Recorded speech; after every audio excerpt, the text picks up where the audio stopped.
Bienvenue sur l'émission que l'on s'accorde pour une vie de plus en plus élégante. Ici, nous parlons d'élégance personnelle, relationnelle et intellectuelle. Je suis Margot et dans mes émissions, je mets à votre disposition des leviers de compréhension, des instruments de réflexion et des techniques d'optimisation personnelle pour naviguer dans le quotidien avec cette unique et précieuse personnalité qui est la vôtre.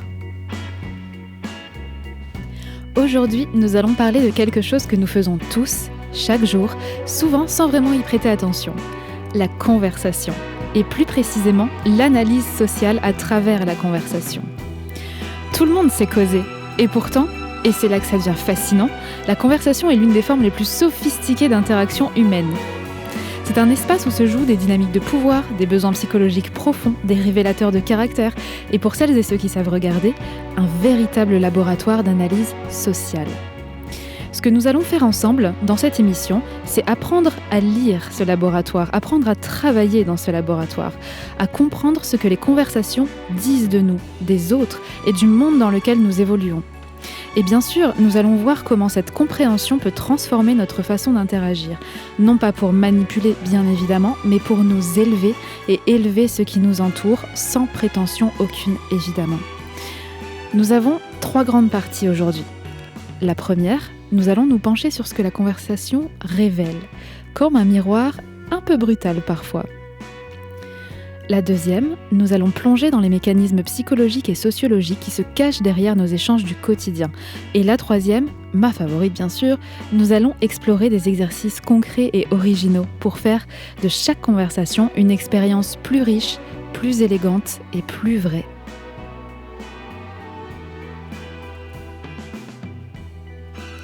Je vais vous proposer une petite expérience. Pas grand-chose, juste une semaine de votre attention. Pendant 7 jours, je vous invite à écouter les conversations qui se tiennent autour de vous. Les conversations au travail, en famille, entre amis, sans y participer activement. Juste observer et notez mentalement combien de fois entendez-vous une petite pique sur quelqu'un d'absent. Combien de fois entendez-vous un commentaire un poil acide. Combien de fois entendez-vous une histoire rapportée avec juste ce qu'il faut de détails pour que l'autre paraisse ridicule. Le résultat risque de vous surprendre, parce que le volume de tout cela est conséquent. Et ce n'est pas parce que les gens sont mauvais, pas du tout, la plupart sont sincèrement bienveillants dans leurs intentions. C'est parce que la médisance, le dénigrement doux, la petite rosserie légère, ce sont des habits rhétoriques que nous avons appris sans le savoir, surtout en France. Et ils donnent du rythme à la conversation, ils créent une connivence instantanée, ils font rire en fait, si vous voulez. Mais tout cela coûte quelque chose. Je ne sais pas si vous connaissez Raymond de Saint-Laurent, qui est un auteur du début du XXe siècle que j'adore, qui a consacré une grande partie de son œuvre à l'art de la conversation, qu'il avait observé avec une acuité remarquable. Dès que l'on bannit la malignité de ces entretiens, on perd un certain brio de surface. Les réparties sont moins tranchantes, les anecdotes sont moins croustillantes, et on peut se sentir au début légèrement moins brillant. Je vous le dis encore, surtout en France. Mais voici le paradoxe magnifique.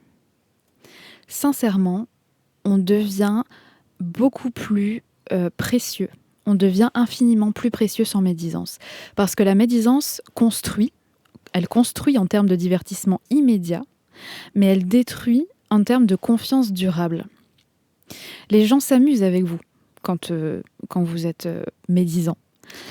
Mais ils ne vous font pas confiance. Ils s'amusent, mais ils ne vous font pas confiance. En entreprise, c'est pareil. Les gens se demandent, en repartant, ce que vous allez dire d'eux le lendemain. Ou alors de ce que vous allez dire d'eux quand ils seront absents.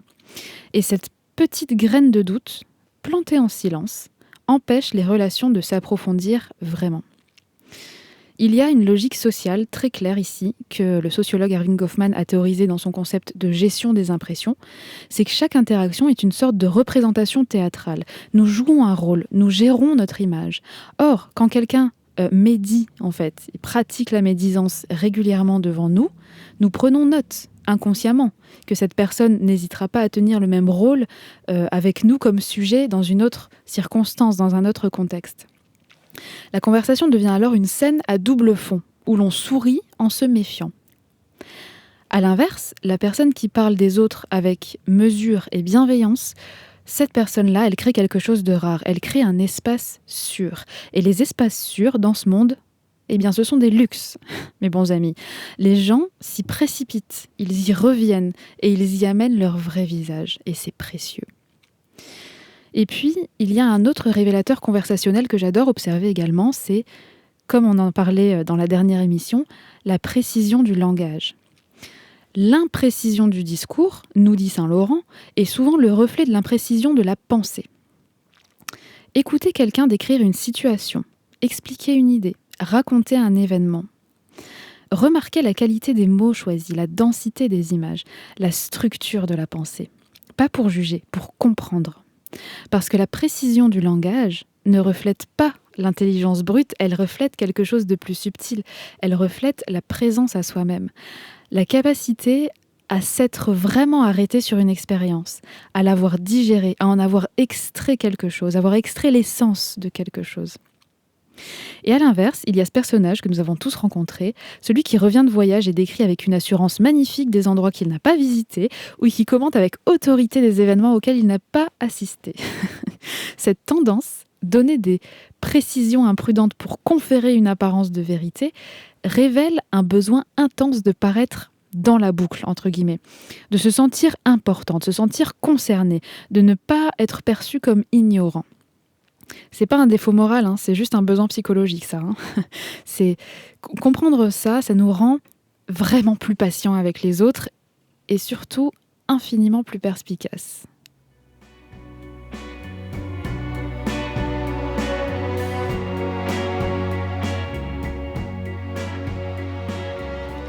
Permettez-moi de vous partager 2 vérités psychologiques fondamentales. Elles sont connues, presque trop connues, et c'est exactement pourquoi nous les oublions dans la pratique. La première vérité, c'est que tout être humain est convaincu de sa propre importance et tient à ce qu'elle soit reconnue. La deuxième vérité, tout être humain s'intéresse principalement à lui-même. Oui, nous, tous. Vous, moi, les gens que nous admirons, les gens que nous aimons, c'est une réalité anthropologique, pas une accusation.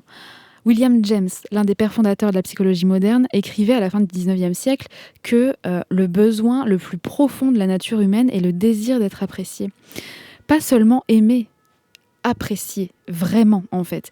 Pas aimer en surface. On parle vraiment d'aimer en profondeur. Reconnu dans sa singularité, dans sa valeur, dans son existence. Et c'est là que la conversation devient un acte de générosité ou de négligence, parce que chaque échange est une opportunité de dire à quelqu'un, d'une manière ou d'une autre, « tu comptes ». Voilà pourquoi le silence de l'écoute est un cadeau si rare et si puissant. Nous vivons dans une culture de la réponse. On écoute les gens parler en préparant ce qu'on va dire ensuite.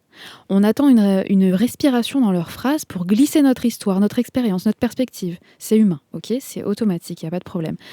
Et c'est presque universellement pratiqué. Ce qui signifie que quelqu'un qui écoute vraiment, pleinement, sans se préparer à rebondir, devient immédiatement extraordinaire.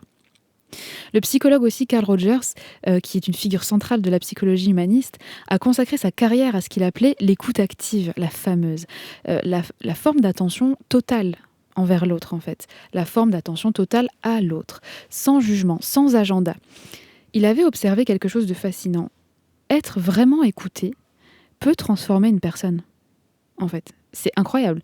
La faire se sentir moins seule, plus cohérente, plus capable, la transforme. Simplement parce qu'une présence humaine s'est tournée vers elle avec une intention sincère. Franchement, c'est pas incroyable ? Je trouve ça fascinant. Imaginez appliquer ça dans vos conversations de tous les jours. Mais attendons un peu.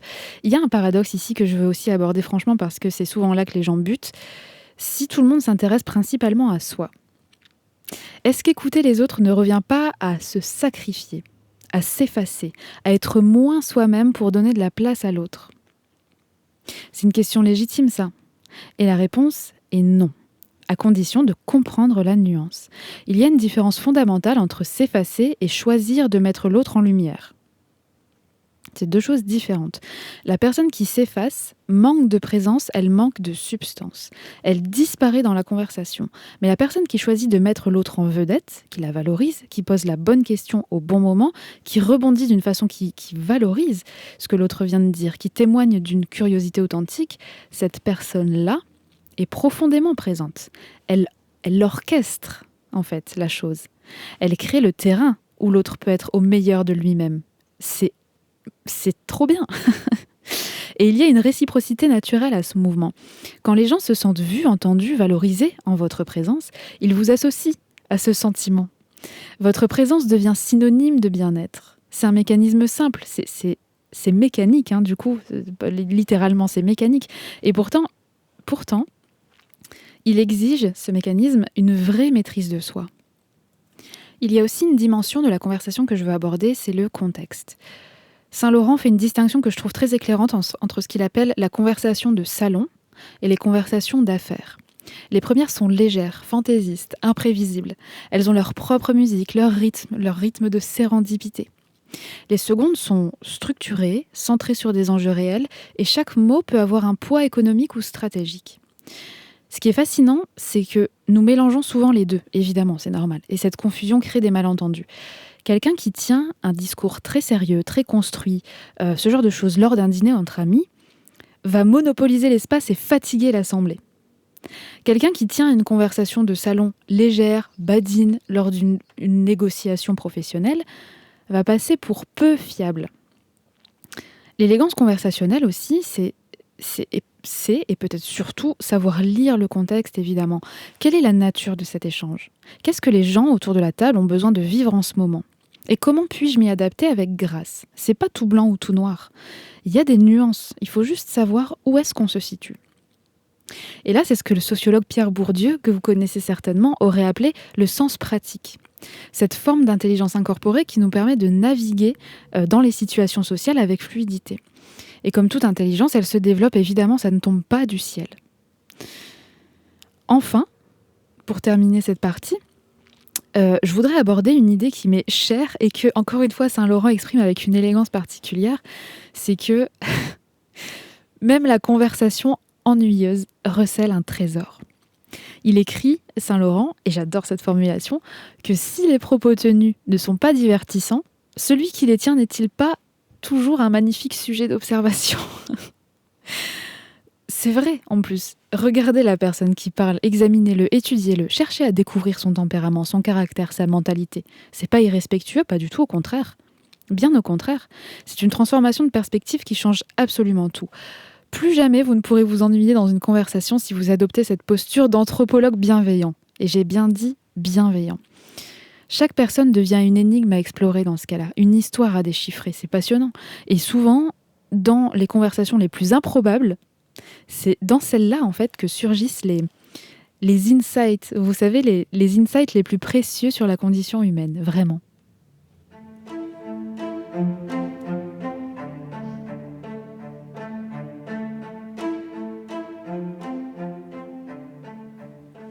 Voilà donc ma partie préférée, parce que nous allons faire quelque chose de concret.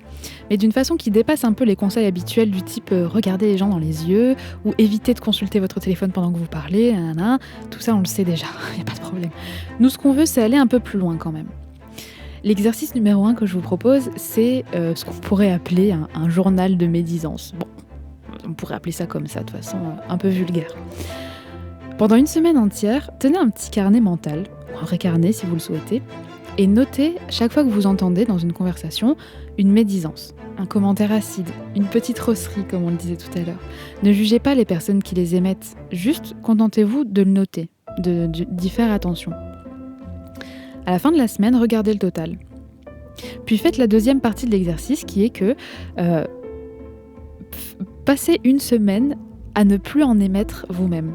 Pas une seule, si vous y arrivez. Et notez ce que ça vous coûte. Les moments où vous avez failli faire ça, les moments où vous avez failli mais que vous avez dit autre chose, qu'est-ce que vous avez dit à la place et comment les conversations ont évolué suite à ça. L'objectif n'est pas la perfection morale, on s'en fiche de ça, on parle pas de ça. On parle de l'observation, de la conscience, d'être conscient de ce qu'on fait, parce qu'on ne peut pas transformer ce qu'on ne voit pas, hein, tout simplement, c'est binaire pour le coup. Et voir ses propres automatismes conversationnels est un acte de lucidité rare et précieux, vraiment. Vous constaterez peut-être quelque chose d'intéressant. Les premières conversations, sans médisance, semblent moins brillantes. Et puis, progressivement, quelque chose de plus profond commence à se tisser. Les gens s'ouvrent différemment. La confiance monte d'un cran. Et vous commencez à développer une forme d'esprit plus inventive. Parce que vous cherchez à être intéressant sans le carburant facile de la pique, en fait. Et chercher à être intéressant, c'est pas forcément conscient. Et quand c'est inconscient, ça peut être plus subtil. Et quand c'est plus subtil, c'est quand même beaucoup plus sympa, beaucoup plus élégant. Essayez cet exercice, il est très très intéressant. J'ai un deuxième exercice à vous proposer qui est une sorte de question, qui est une question qui déplace en fait le centre de gravité, le point de concentration. Voici une règle que je vous propose de vous imposer dans les prochaines conversations. Avant de parler de vous, de votre expérience, de votre opinion, de votre vécu, posez d'abord une vraie question à l'autre. Pas une question de politesse. Et toi, comment ça va ? Non, pas ça. Une question qui montre que vous avez écouté. Par exemple, si quelqu'un vous dit qu'il revient d'une réunion difficile, au lieu de rebondir sur une anecdote similaire que vous avez vécue, demandez-lui qu'est-ce qui t'a paru le plus compliqué de faire dans cette situation-là ? Qu'est-ce qui t'a embêté ? Qu'est-ce qui t'a chagriné ? Ou si quelqu'un partage un projet qui lui tient à cœur, plutôt que de l'évaluer, de le juger subtilement, demandez-lui plutôt « Et alors, du coup, qu'est-ce qui t'a donné envie de te lancer là-dedans ?» C'est tellement plus riche de demander ça. Ces questions-là, elles font quelque chose de puissant sur le plan psychologique. Elles signalent à l'autre que vous l'avez vraiment entendu et non pas simplement attendu. Elles déplacent en fait le centre de gravité de la conversation vers lui, vers elle en fait, vers la personne. Et cela crée une intimité et une confiance qui s'installent presque instantanément. Ce que vous allez découvrir avec cet exercice, c'est que les gens deviennent profondément plus intéressants quand ils se sentent vraiment écoutés. Les premières couches tombent. Ce qu'ils partagent devient plus riche, plus authentique. Et vous, en retour, vous apprenez des choses que vous n'auriez jamais entendues autrement. Et c'est tellement plus intéressant et c'est tellement plus sympa quand on se perd dans une conversation, quand on expérimente cette espèce d'ivresse d'intérêt dans une conversation où on ne voit pas le temps passer, tellement c'est intéressant en fait. Et ça, c'est incroyable. Et c'est un petit exercice qui peut vraiment aider à basculer dans cet état-là. Le troisième exercice que je vous propose, c'est un exercice pour les moments où vous vous ennuyez dans la conversation, parce que bien sûr, ça arrive. Une réunion trop longue, un dîner en famille qui s'étire en longueur, une conversation pro qui est un peu creuse. Eh bien, au lieu de vous désengager mentalement, je lève très très haut la main dans cette situation, parce que ça m'est arrivé un nombre incalculable de fois, et c'est pas bien. Je me juge pas, c'est pas que c'est pas bien, ça arrive à tout le monde, mais au lieu de se désengager mentalement, adoptez la posture de, je vais dire, une sorte d'anthropologue bienveillant, si je peux dire ça comme ça, voyez. Posez-vous des questions en silence pendant que l'autre parle. Qu'est-ce que cette personne a besoin de me communiquer, au-delà des mots qu'elle utilise ? Vous voyez, essayez de lire entre les lignes comme ça. Qu'est-ce que son choix de sujet révèle de ce qui compte vraiment pour elle en ce moment ? Quelle est la logique émotionnelle derrière ce qu'elle dit ? Y a-t-il quelque chose qu'elle cherche à me faire ressentir sans le formuler explicitement ? C'est ça, lire entre les lignes. Et c'est pas un espèce de déchiffrage de code froid, juste comme ça pour savoir. Pas vraiment, non. C'est ce réel intérêt pour l'autre crée un espace où les belles choses émergent. Et c'est ça l'élégance, et c'est ça qui est important. C'est un exercice d'empathie cognitive, en fait. Et il transforme n'importe quelle conversation en terrain d'exploration. Et pas un terrain d'exploration froid, un terrain d'exploration chaleureux, justement. Plus vous le pratiquez, et plus aussi vous allez développer une lecture fine des états intérieurs des personnes que vous côtoyez. Et cette capacité, qui est appelée l'intelligence relationnelle, c'est ça l'intelligence relationnelle, l'élégance relationnelle bien entendu, et bien ça c'est l'une des compétences les plus précieuses qui soient dans tous les domaines de la vie, évidemment. Le quatrième exercice que je vous propose, c'est la précision comme pratique de l'élégance.